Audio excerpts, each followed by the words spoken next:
Commander Jake Harper stood on the observation deck of the International Space Station. He watched Earth spin slowly below him. The blue planet looked peaceful from up here. After 15 years in the military and 3 years commanding the station, Jake thought nothing could surprise him anymore. He was wrong. The alert came at 6 in the morning. Lieutenant Amy Chen rushed into the command center. Her face was pale and her hands shook as she worked the computer controls. Amy was the best sensor operator on the station. If she looked scared, something was very wrong. "Commander, we have multiple contacts entering our solar system. They are not ours." Jake moved quickly to her console. The screen showed dozens of signatures. Each one was massive. His stomach felt heavy. These were not asteroids or space debris. These were ships. Alien ships, how many? 47 confirmed, sir, and they are heading directly toward Earth. Within hours, every telescope on Earth and in orbit turned toward the approaching fleet. Scientists worked through the night. They tried to understand what they were seeing. Dr. Lisa Morgan was the lead scientist at NASA. She called it the most important moment in human history. Nobody disagreed. Back on Earth, President Karen Walsh gathered her Security Council in the White House. The room was full of military leaders and advisors. General Paul Drake was the head of the Joint Chiefs of Staff. He laid out the situation. His voice was steady, but everyone could see worry in his eyes. "Madam President, these ships are unlike anything we have ever built. Our best estimates put them at over 2 miles long each. They are slowing down as they approach Earth. What are our options, General?"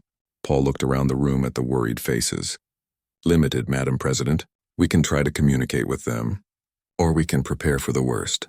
Dr. Helen Parker spoke up. She was the chief science advisor and had been studying the possibility of alien life for 20 years. She never expected to actually meet aliens. "We need to send them a message. Show them we are intelligent and peaceful." The world held its breath as NASA prepared a communication package. They included mathematics, music, and images of Earth and its people. They sent it out on every frequency they could manage. Then they waited. The response came 3 days later. It was not what anyone hoped for. The alien message was clear. Advanced computer systems translated it into every human language. The voice was cold and mechanical. It played on every television, radio, and computer screen on Earth. "Humans of Earth. You have been selected for integration into the Zarnok Empire. Prepare for landing. Resistance will result in destruction." Panic spread through cities like wildfire. People rushed to stores for supplies. The shelves emptied quickly. Governments activated emergency protocols. Military bases went on high alert. Families huddled together in their homes, wondering what would happen next. Commander Jake Harper watched from the space station as the alien fleet took up positions around Earth. Each ship was enormous. They bristled with weapons that looked like nothing humans had ever seen. Jake thought about his daughter Kate down in California. She was only 12 years old. What kind of world would she grow up in now? Amy worked beside him, monitoring the alien ships. Her fingers flew across the keyboard. "Sir, they are not firing. Maybe there is still a chance for peace." Jake shook his head slowly. "They do not want peace, Lieutenant. They want surrender, and humanity has never been good at that." Back in the White House, President Walsh prepared to address the nation. She stood in the Oval Office looking at the camera. Her staff had written a speech about staying calm and following orders. She threw it away and spoke from her heart instead. "Citizens of Earth, we face a challenge unlike any in our history, but we are not alone in this fight. Every nation, every person must stand together now. We will not surrender our planet. We will not give up our freedom. If they want Earth, they will have to take it from us, and we will make them pay for every inch." Around the world, people watched, fear mixed with determination on their faces. Humanity had survived ice ages, plagues, and world wars. This was different. This was bigger. But humans had one advantage the aliens did not understand yet. Humans never quit. General Paul Drake activated military forces worldwide. Soldiers reported to bases. Pilots climbed into fighters. Ships left port. Everyone knew it would not be enough against the alien technology. But it was a start. It was something. Dr. Lisa Morgan worked with teams of scientists around the clock. They studied every detail of the alien ships they could see through telescopes. She found something interesting.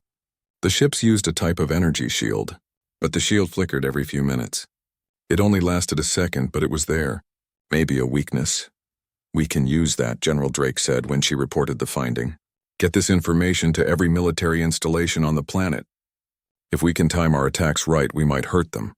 The alien fleet began to descend. 10 ships moved toward major cities around the globe: New York, London, Tokyo, Moscow, Beijing, and others. The invasion was beginning. People in those cities looked up at the sky and saw the massive ships blocking out the sun. Commander Jake Harper received orders to evacuate the space station. He refused. "From up here, we can see everything. We can coordinate our forces. We stay." His crew agreed without hesitation. They would be the eyes in the sky. They would watch over their home planet as it prepared to fight for survival, even if it meant they might never see their families again. The first alien ship entered the atmosphere over New York City. Air raid sirens wailed through the streets. People ran for shelters underground. Fighter jets scrambled to intercept. The pilots knew they were probably flying to their deaths. They went anyway. Captain Ryan Matthews led his squadron into the sky. He was a veteran pilot with over 1,000 flight hours. He had flown combat missions in 3 different countries, but nothing prepared him for what he saw. The alien ship was massive, blocking out the sun as it descended toward the city. All units, weapons free. "Take that thing down." Missiles streaked through the sky, leaving white trails behind them. They hit the energy shield around the alien ship and exploded harmlessly. The alien ship continued its descent, not even slowing down. It was like throwing rocks at a tank. Wait for the flicker. Ryan remembered what the briefing had said. He watched the shield carefully. There. It flickered for just a second. Fire now. His missile hit true, striking the hull during the shield gap. A small explosion bloomed on the side of the alien ship. It was not much damage, but it proved something important. They can be hurt. The alien ship responded immediately. A beam of energy lit up the sky. It was brighter than the sun. 2 fighters exploded instantly, just gone in a flash of light. Ryan pulled hard on his controls, barely avoiding the beam. His heart pounded so hard he thought it might break through his chest. All units fall back and regroup. We need a better strategy. Similar scenes played out across the planet. Human forces engaged the alien ships with everything they had. In every city, the aliens were more powerful. But humanity was learning fast. Every engagement revealed more about the enemy. Every battle showed new weaknesses to use against them. The war for Earth had begun. Nobody knew how it would end. But one thing was certain. Humanity would show these invaders that taking their planet would cost more than the Zarnok Empire ever imagined. Earth was home, and humans would defend it with everything they had. The new weapons arrived at the front lines in armored convoys. Soldiers gathered around as technicians carefully unpacked the devices. They looked like modified rocket launchers, but sleeker and more advanced. The metal was dark and seemed to absorb light. These were humanity's answer to alien technology. Lieutenant Colonel Sam Turner held one of the weapons in his hands. He felt its weight and balance. "This better work," he muttered to Sergeant Nina Rodriguez, who stood beside him. She had become one of his most trusted soldiers over the past weeks. "It will work, sir. Dr. Parker does not make mistakes. Trust the science." The first test came that same evening.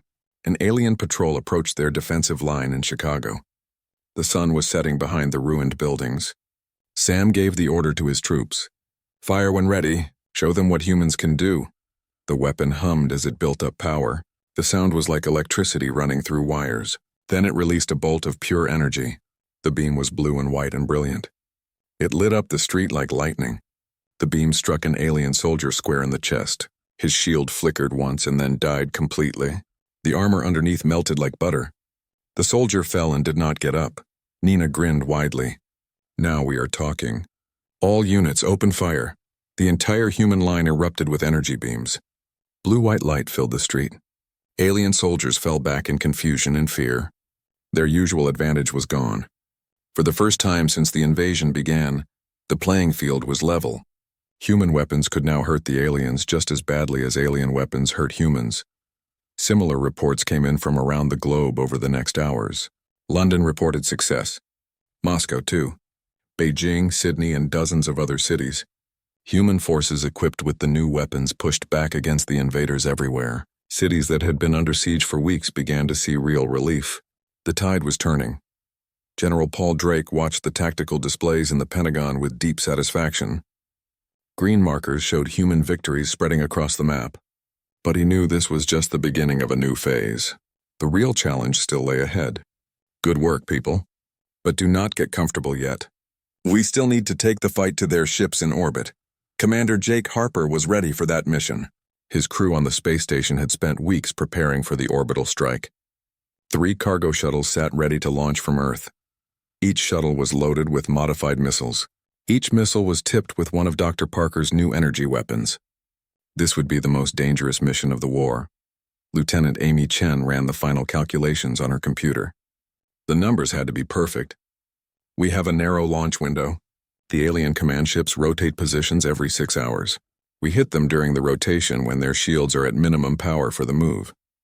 Jake nodded and activated the communication system. All shuttle crews prepare for launch. Check your systems one more time. This mission is going to get very rough very fast. Stay sharp. The 3 shuttles launched from different locations on Earth. They climbed into orbit on pillars of fire.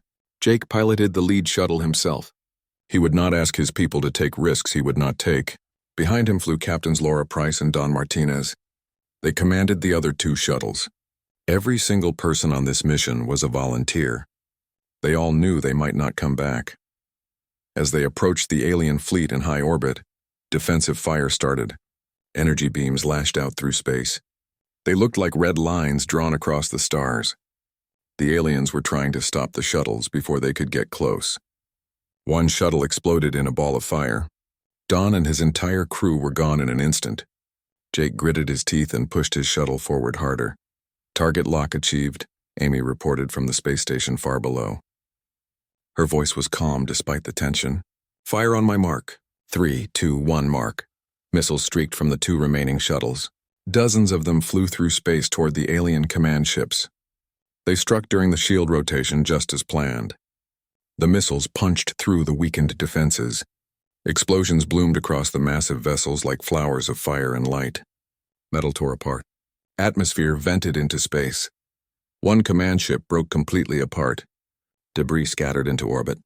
Another ship listed heavily to one side, clearly damaged badly. The rest of the alien fleet fell into disarray. Without proper coordination from the command ships, they did not know what to do. Pull back now, Jake ordered Laura. Get your shuttle clear before they recover. We did what we came to do.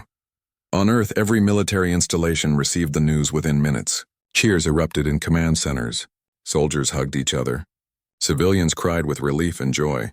They had struck back at the aliens in their own territory. They had hurt them badly. Commander Vexner watched his tactical displays with complete disbelief. 2 command ships were destroyed. Supply lines were disrupted. Ground forces were cut off from orbital support. How was this possible? These were supposed to be primitives with primitive weapons. His tactical officer spoke quietly. Commander, they are more adaptable than we thought. They learn from every engagement, and they fight with a level of determination we have never encountered before. They do not fear death the way other species do. Vexner made a decision that would change the entire invasion. He sent a message back to the Zarnok homeworld. It would travel faster than light and arrive in hours. The message requested immediate reinforcements. It also asked for authorization to use the planet breaker weapons. Those terrible devices could destroy entire worlds. Vexner was ready to use them. The response from the homeworld was swift. Reinforcements were being dispatched immediately. A second fleet would arrive within days. But the authorization for planet breaker weapons was denied. The Zarnok Empire wanted Earth intact for colonization. They wanted the resources and the planet itself. Destroying it would be wasteful. This limitation gave humanity precious time. Time to build more weapons. Time to train more soldiers. Time to prepare defenses for the next phase of the war. And humans used every second of that time wisely. Captain Ryan Matthews led his fighter squadron on a daring raid against an alien base in the Nevada desert. The base controlled communications for all Zarnok forces in North America. Taking it out would blind the enemy across an entire continent. It was a critical target. The attack came at dawn when the sun was just rising over the mountains. Fighters screamed out of the bright light with the sun behind them. The aliens could not see them coming until it was too late. Energy weapons blazed. Missiles flew. On the ground, Marines led by Major Kyle Brooks stormed the perimeter defenses. The battle was fierce and brutal. Alien defenders fought hard because they knew how important the base was. But human determination proved stronger than alien discipline. Kyle's Marines breached the main building after an hour of fighting. They moved room to room, clearing out resistance. Bodies from both sides littered the floors. Place the charges everywhere, Kyle ordered his demolition team. We are bringing this entire facility down. Leave nothing standing. The Marines evacuated the building at a run. They were barely clear when the explosives detonated. The blast was enormous. The base collapsed in a massive fireball that could be seen for miles. Across North America, alien forces suddenly went completely silent. Their communications were severed. They were blind and alone. Dr. Helen Parker was not resting after her success with the energy weapons. She gathered her exhausted team for the next project. They had barely slept in weeks, but nobody complained. We have leveled the battlefield with infantry weapons. Now we need to go beyond that. We need armor and vehicles and ships that can match theirs in every way. Dr. Chris Bennett presented new designs for a fighter craft. It was beautiful and deadly looking. It uses alien technology combined with human engineering principles, faster and more agile than anything we have built before, and armed with multiple energy weapons plus missiles. Build it immediately, Helen ordered, and build as many as production facilities can handle. We need a fleet. Around the world, humans were pushing back against the invasion everywhere. Cities were being reclaimed block by block. Alien forces found themselves on the defensive for the first time. The hunters had become the hunted. The conquerors were being conquered. Sergeant Nina Rodriguez led her platoon through the ruins of downtown Chicago. They had pushed the aliens back mile by mile over days of fighting. Now they were approaching the original landing site in Grant Park where this all began. The alien ship still sat there like a metal mountain, but it looked different now. Weaker somehow. The enemy ship's shields flickered weakly. Supplies had been cut off by the orbital strikes. Reinforcements from other areas had been destroyed. The ship was vulnerable and isolated. Nina saw the opportunity clearly. All units, concentrate your fire on the landing struts. If we can collapse those supports, we can bring this entire ship down. Energy beams and missiles struck the ship's support structure. Metal groaned under the stress. The massive structure shuddered and shook. Then slowly, impossibly, the vessel began to tilt. It fell sideways and crashed into the ground with a thunderous roar. The impact shook the entire city. Windows shattered for miles around, soldiers cheered loudly. Civilians emerged from shelters and basements. Tears streamed down dirty faces. They had done it. The first week of the invasion was chaos. Alien ships landed in major cities around the world. They deployed ground forces that marched through the streets. The Zarnak soldiers were tall, much taller than humans. They wore thick armor that seemed to absorb bullets. They moved with mechanical precision, like they had done this 1,000 times before. They expected quick surrender from the primitive humans. They got war instead. In Chicago, Lieutenant Colonel Sam Turner led the 82nd Airborne Division against the alien landing zone in Grant Park. His troops dug in around the city. They used buildings and terrain to their advantage. Sam was a smart commander. He knew his people could not win a fair fight against the aliens. So he made sure the fight was never fair. The aliens have superior technology, Sam told his officers during a planning session in an underground bunker. But they do not know our city. We use that advantage. Hit-and-run tactics. Make them pay for every block they take. Sergeant Nina Rodriguez commanded a platoon holding a crucial intersection near the lake. She was from Chicago. She knew these streets since she was a child. Every alley, every basement, every shortcut. When the Zarnak forces advanced down Michigan Avenue, her team was ready and waiting. "Wait for it," she whispered into her radio. Her finger rested on the trigger. The alien patrol walked into the kill zone. They looked confident in their shields and heavy armor. Now. Explosions ripped through the street. The charges had been placed in the buildings on both sides. Concrete and steel collapsed, burying alien soldiers in rubble. Nina's team opened fire during the confusion. Their bullets found gaps in the enemy armor. The aliens had not expected an ambush. Several fell before they could react. Move out. Next position. Nina led her troops through alleyways and into the subway tunnels. They disappeared before the aliens could call for help. This was how humans would fight this war. Fast, smart, and mean. At the Pentagon, General Paul Drake coordinated the global defense from a command center deep underground. Reports flooded in from every continent. The situation was bad but not hopeless. The aliens were winning battles, but humans were making them work for it, and humans were stubborn. That stubbornness was keeping them alive. Colonel Greg Foster entered the command center with urgent news. He carried a tablet filled with data. Sir, we have analyzed the alien equipment recovered from battle sites. Their shields run on a power cycle. Every 12 minutes the shields drop for maintenance. It only lasts 3 seconds. 3 seconds, Paul repeated. He smiled for the first time in days. That is enough time if we coordinate properly. Get this timing information to every unit worldwide. We attacked together for maximum effect. Meanwhile, scientists worked around the clock to develop new weapons.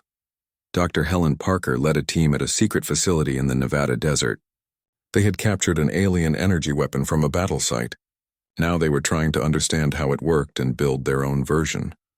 If we can understand their technology, we can match it, Helen explained to her exhausted team. They had been working for 72 hours straight. Dr. Chris Bennett was a young physicist who had just graduated from MIT.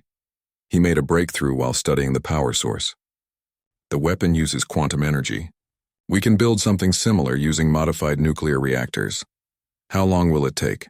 Helen asked. 2 weeks for a prototype. Maybe 3 if we run into problems. You have 1 week, Helen said firmly. The clock is ticking and people are dying. We need this weapon now. On the International Space Station, Commander Jake Harper and his crew became the nerve center for all orbital operations. They tracked every alien ship and every movement.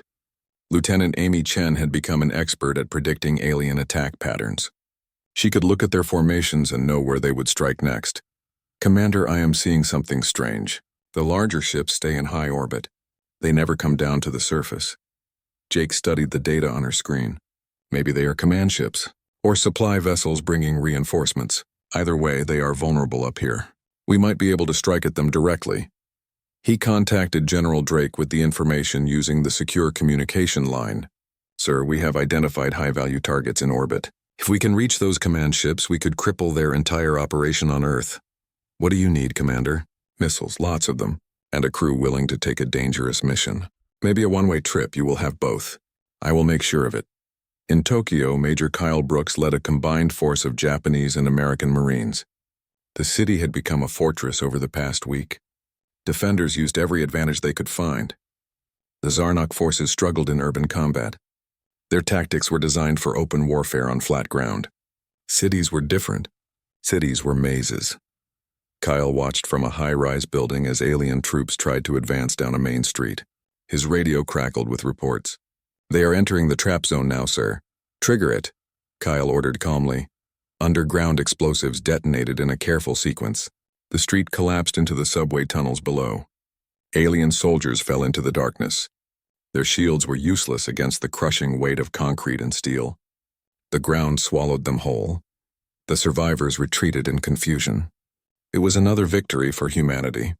A small one, but important. Every day they held out was another day for scientists to work. Another day for reinforcements to arrive from other countries. Another day for plans to develop. Captain Ryan Matthews continued leading fighter sorties against the alien ships. His squadron had learned to work as a perfect team. They timed their attacks to match the shield cycles exactly. They lost planes on every mission. Good pilots died every day. But they were making a difference. The aliens were bleeding too. One evening, after a particularly hard fight, Ryan sat in the briefing room with his remaining pilots. They looked exhausted. Their eyes had dark circles under them. Some had bandages, but their eyes still held fire and determination. We are going to win this war, Ryan said quietly but firmly. Maybe not today, maybe not this month. But we will win eventually. You know why? Because they can kill us, but they cannot break us. Humans do not break. We bend, we adapt, but we never break. His pilots nodded. They believed him. They had to believe. Belief was sometimes the only thing keeping them going. The Zarnak commanders were growing frustrated with the situation on Earth. Their invasion was supposed to be simple and quick. Land, intimidate the primitives, and conquer. Instead, they faced resistance at every turn. The humans refused to surrender. They refused to give up. They refused to die quietly like other species had done. Commander Vexner was the leader of the invasion fleet. He sat in his command chair studying reports from the surface. His species had conquered 40 planets across the galaxy. This was supposed to be the easiest conquest yet. primitive beings with primitive weapons. But the humans were proving to be very different from other species. They fight like cornered animals, his tactical officer reported. They use their environment against us. They work together in ways we did not expect. And they adapt to our tactics quickly. Too quickly, Vexner made a decision. He would increase the pressure on the humans, increase the bombardment of their cities, destroy their infrastructure, make them understand that resistance was pointless. We will make them submit through force. But destroying cities just created more rubble for humans to hide in. It meant fighting through ruins where every window could hide a sniper. It meant facing desperate humans who had nothing left to lose. The Zarnok Empire was about to learn an important lesson about humanity. Humans are most dangerous when they have their backs against the wall. President Karen Walsh addressed the world again. Her message was broadcast from a secure bunker deep underground. My fellow humans, wherever you are, 2 weeks ago we faced the impossible. Aliens from another world came to conquer us. They expected us to bow down, to submit without a fight, to give up our home. They were wrong about us. We have shown them what it means to face humanity. We will continue to fight. Every man, woman, and child who refuses to surrender is a hero. Together, we will defend Earth. Together, we will prevail. Around the world, people listened to her words, in bomb shelters and basement hideouts, in trenches and on the front lines, in ruined cities and burning towns. They listened and they believed, because belief was sometimes all they had left, belief and determination. Dr. Helen Parker burst into General Drake's office 3 days ahead of schedule. She looked tired but excited. "We have it, General. The weapon works. We tested it this morning and it works perfectly. We can produce 50 units within 2 weeks, 100 within a month." Paul smiled broadly. It was the first real smile anyone had seen on his face in weeks. "Get them to the front lines immediately. It is time we returned fire with equal force. Let these aliens feel what it is like to face a real enemy." The tide of the war was beginning to turn, slowly and painfully, but turning. The aliens still had better technology, but humans had something stronger than technology. They had hope. And humanity with hope was an unstoppable force. The aliens would learn this lesson soon enough. The alien reinforcement fleet dropped out of faster-than-light travel at the edge of the solar system. There were 70 ships in total. They were larger and more advanced than the first wave. These were not scout ships or occupation forces. These were true warships built for destruction. Commander Vexner watched them arrive through his damaged command ship with relief flooding through him. Finally, proper military support had arrived. But the fleet commander was not pleased with the situation he found. War leader Krathix was a veteran of 20 conquests. He looked at the damaged ships and scattered forces with cold anger in his eyes. "You have allowed primitives to damage our invasion force. How is this even possible?" Vexner struggled to explain what had happened over the past weeks.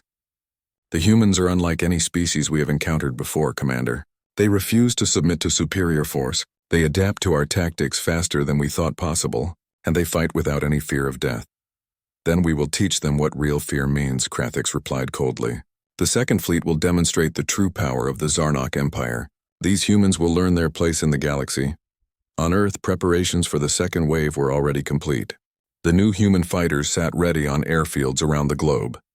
They were sleek and deadly machines. Orbital defense platforms had been hastily constructed from captured alien technology. They ringed the planet like a shield. Humanity was as ready as they could be. General Paul Drake stood in the Pentagon war room deep underground. He studied the approaching fleet on the main display screen.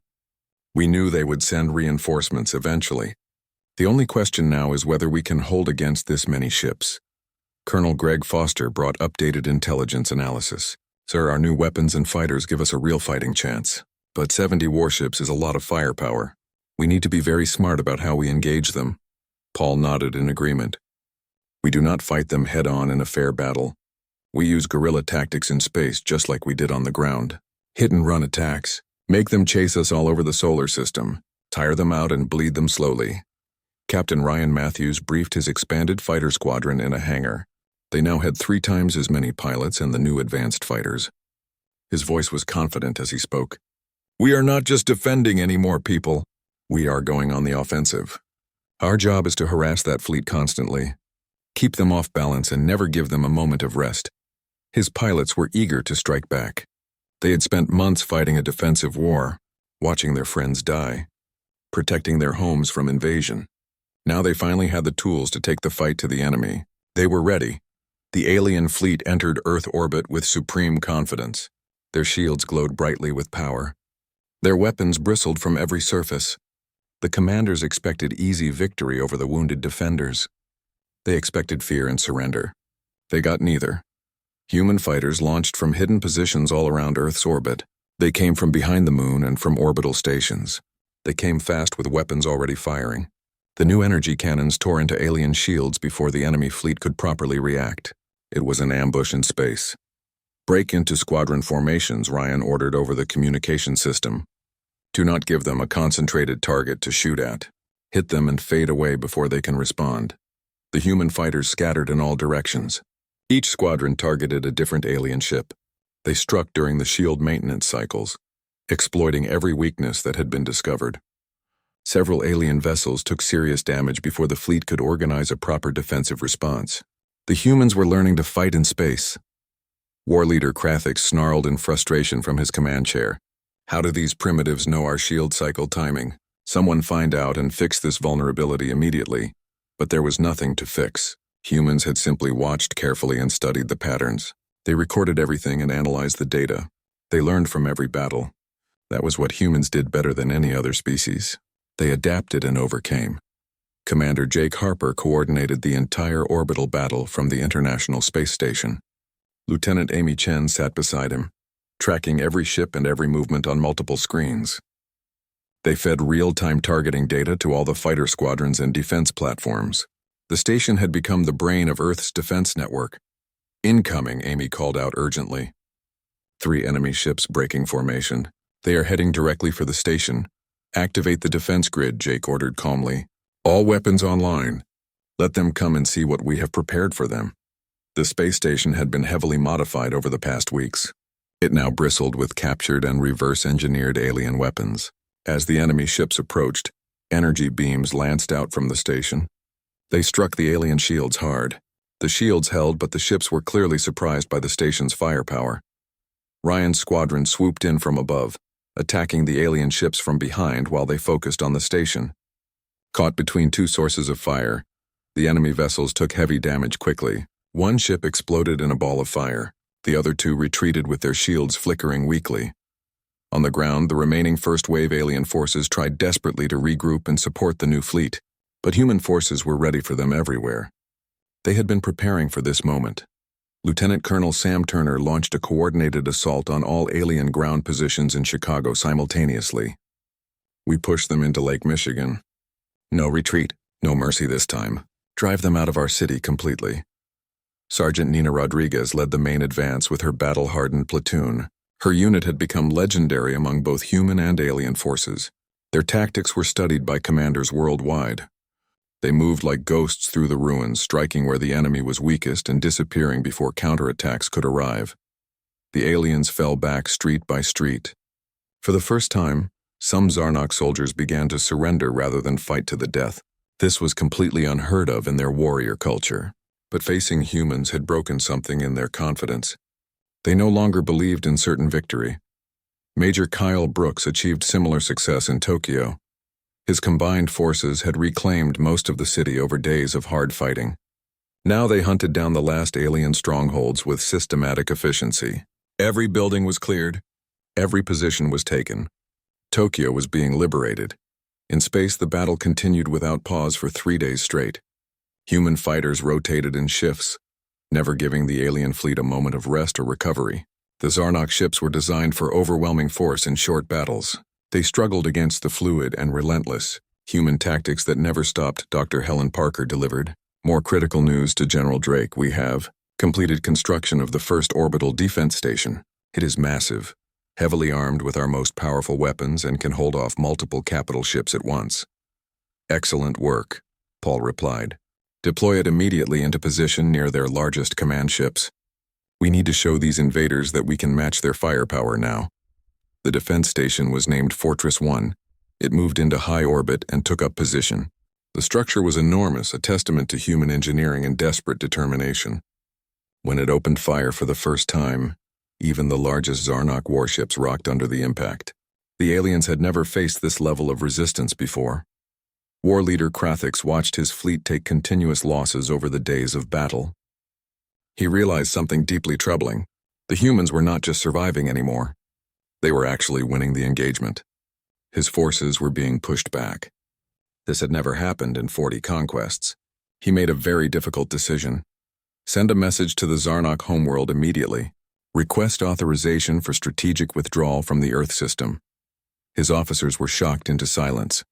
Sir, we have never withdrawn from a conquest before. Never in the entire history of the Empire.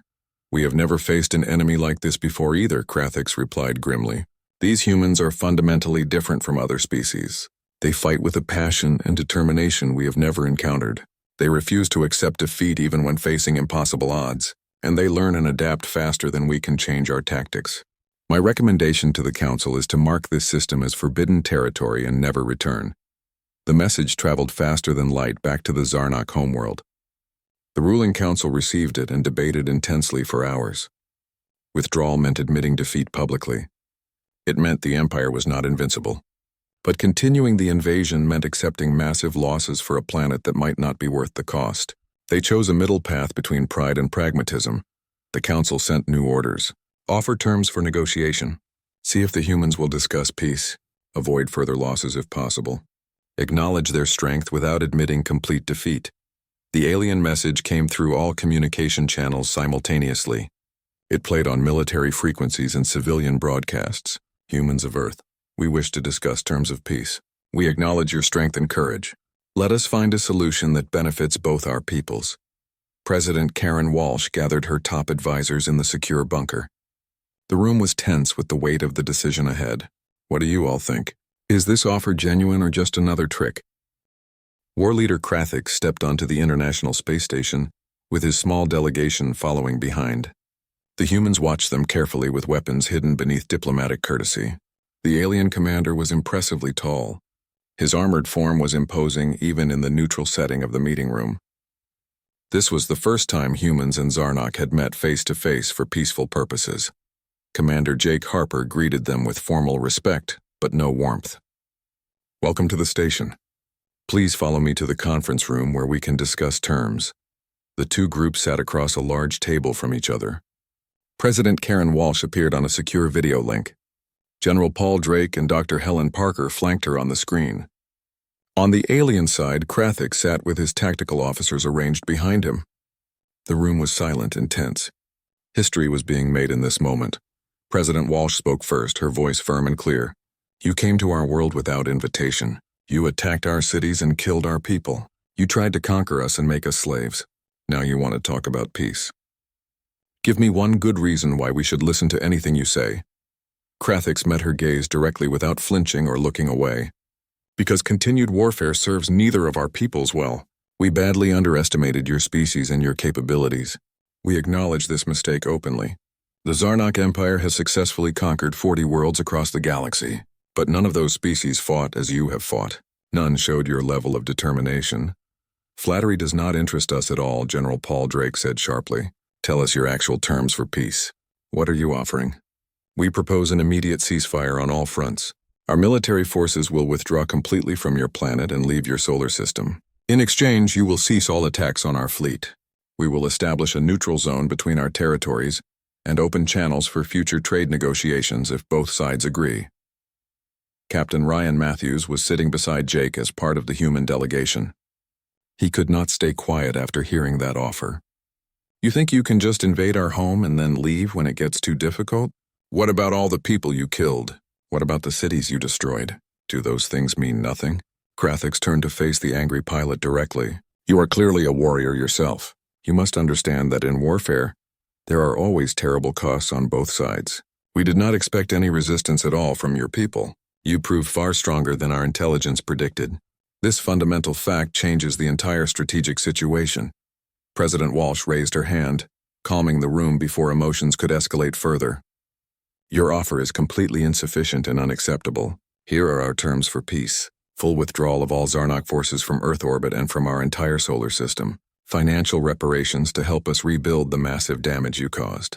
technology transfer to help us defend ourselves in the future, and a permanent guarantee that the Zarnak Empire will never return to our system with hostile intent ever again. The alien officers muttered among themselves in their own language. Krathix silenced them with a sharp gesture. Those terms are extremely harsh for a negotiated peace. So was your invasion of our home, Dr. Helen Parker replied coldly. You came here expecting easy conquest of primitives. Instead, you found a species willing to fight for every single inch of their world. You should consider our terms generous. We could demand your complete and unconditional surrender instead. We have earned the right to make demands. Krathix studied the humans carefully across the table. He saw absolutely no weakness in their eyes, no desperation or fear. These beings would fight until the very last one fell if that became necessary. He knew that truth with certainty. The Empire could win eventually with enough resources committed. But the final cost would be staggering and probably not worth the gain of one planet. I will transmit your complete terms to the Empire Council for their consideration, he said finally. But I cannot personally guarantee they will accept everything you demand. Then we will continue fighting this war, President Walsh said with absolute certainty, and we will eventually win because this is our home. You can leave any time you choose.